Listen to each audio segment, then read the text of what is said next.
Marathon चाहिँ करिब तपाईको 48 किलोमिटरको चाहिँ नि अप एन्ड डाउन म्याराथन भएको थियो।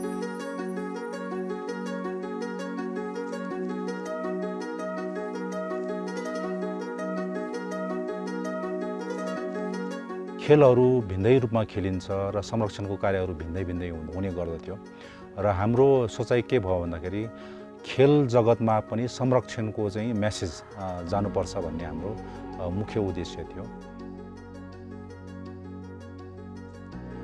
जति पनि पार्टिसिपेन्ट्सहरू थियो यहाँको चाहिँ नि पब्लिक कम्युनिटीहरूको चाहिँ ठुलो इन्थुसियाजम थियो।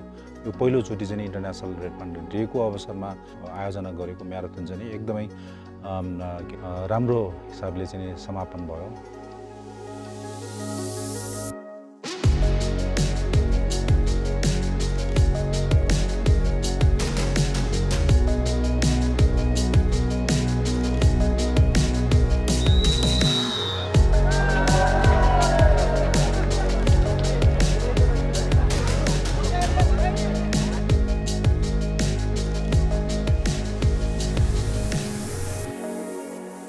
रेड पान्डालाई जोगाउनको लागि रेड पान्डा नेटवर्क लगायत हिमाली संरक्षण मञ्च र अन्य सङ्घ संस्थाहरूले पनि यसबारेमा ट्रेनिङहरू र तालिमहरू जनचेतनाको लागि विद्यालयमा पुस्तकहरू निकालेर राम्रै उहाँहरूले गर्नुभएको थियो र पनि अझ यसलाई थप टेवा पुर्याउनको लागि र वासस्थानहरूलाई जोगाउनको लागि पनि एउटा यो म्याराथनले ताप्लेजुङ जिल्लामा मात्रै नभएर यस हाम्रो जिल्लामा रहेका सामुदायिक वनमा पाइने स्थानहरू जस्तै धेरै ठाउँमा छन्, त्यो ठाउँहरूलाई पनि गाउँ-गाउँमा पनि जनचेतना पुगोस् भन्ने उद्देश्यले नै उहाँहरूले यो गर्नुभएको म्याराथन मलाई एकदमै राम्रो लागेको छ।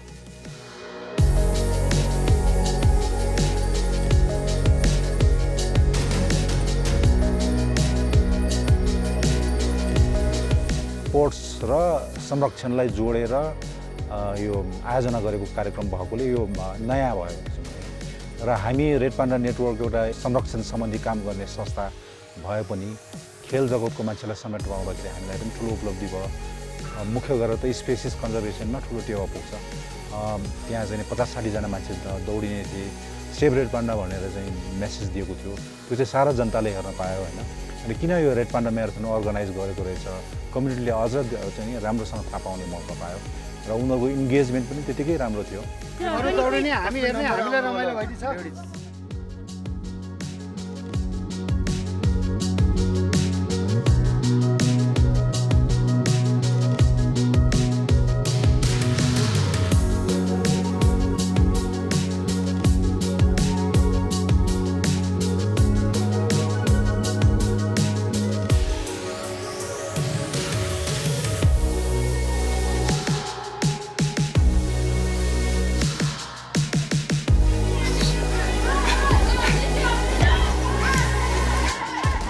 सरकारको खेलकुद विकास सम्बन्धी विभिन्न सरकारी निकायहरू पनि छ, त्यस्तो संस्थाहरूले पनि यो गेम अर्गनाइज गर्नलाई अथवा यो मात्रै म्याराथन मात्र नभएर धेरै किसिमको गेमहरू हुन्छ, कहिले भलिबल हुन्छ, कहिले फुटबल हुन्छ, विभिन्न किसिमको होइन प्रतियोगिता हुन्छ, त्यस्तोमा चाहिँ नि रेड पान्डा मात्रै नभएर सारा सबै खालको स्पेसिसहरूलाई समेटेर संरक्षण कसरी गर्ने भन्ने मेसेज चाहिँ नि उहाँहरूले दिनुभयो भने सबैलाई सहयोग हुन्छ।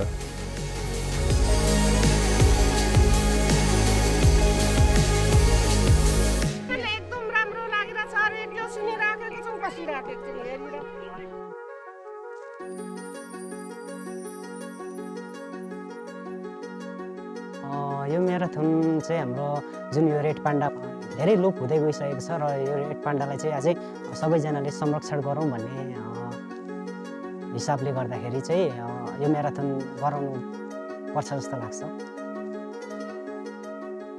रेड पान्डाको संरक्षणको बारेमा म्याराथन गराएर यो म्याराथनको न्युजहरू चाहिँ सोसियल मिडिया मार्फत देशभरि फैलिन्छ र त्यहाँबाट पनि एउटा मान्छेले रेड पान्डाको संरक्षण गर्नुपर्छ भनेर त्यो हिसाबले पनि बुझ्छ। खेलकुदमा इन्टरनेसनल रेड पान्डा दिवस डे भनेपछि सबै ठाउँबाट मान्छेहरू आउँछन् त यहाँ चाहिँ रेड पान्डा हाम्रो नेपालमा पनि छ है बनेर चाहिँ सबैले अनुभव गर्न पाउँछ। त्यसैले चाहिँ रेड पान्डाको संरक्षण हुन पुग्छ।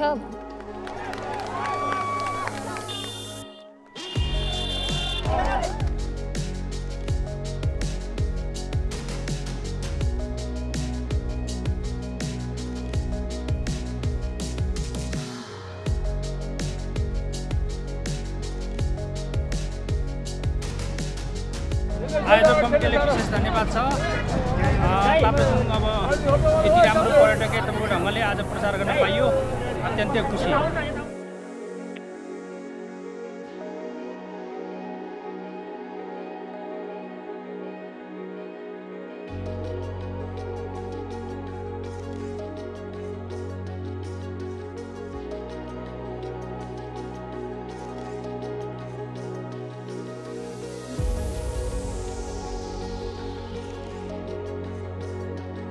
विनर हुँदाखेरि एकदम खुसी लागेको छ।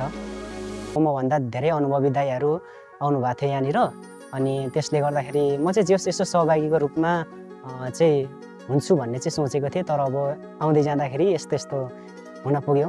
आज यो विश्व रेड पान्डा दिवसको अवसरमा जुन म्याराथन दौडको आयोजना गरी 51 जना धावकहरूलाई यो कार्यक्रमले आज लाभ पुर्याएको छ। त्यो दिनमा तपाईले रचनात्मक ढङ्गले ताप्लेजुङको पर्यटन विकासको निम्ति ताप्लेजुङमा भएका पार्टीहरूको प्रचार गर्ने हिसाबले र त्यति मात्र होइन, लोपुङ्नु यो जुन रेड पान्डा छ यसलाई अझ बढी विकास गरेर यसलाई कसरी संरक्षण गर्ने र यसलाई कसरी चाहिँ प्रमोट गरेर आन्तरिक या बाहिर पर्यटकलाई भित्राउन सकिन्छ भन्ने योजनाहरू तयार गर्नुहोस्।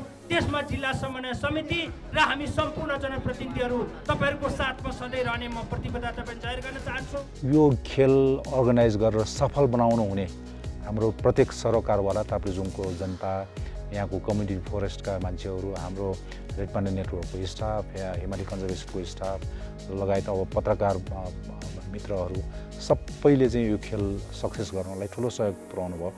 उहाँहरू सबैलाई म एकदमै धेरै धन्यवाद र आभार व्यक्त गर्न चाहन्छु। With the Endowment Fund, we are supporting Red Panda Network actions for 10 years now, and we are very happy to co-build the Red Panda Network Marathon this year. This project was a huge success, and it was an innovative way to raise awareness among local population about Red Panda conservation, and we will be very happy to do it again for years to go.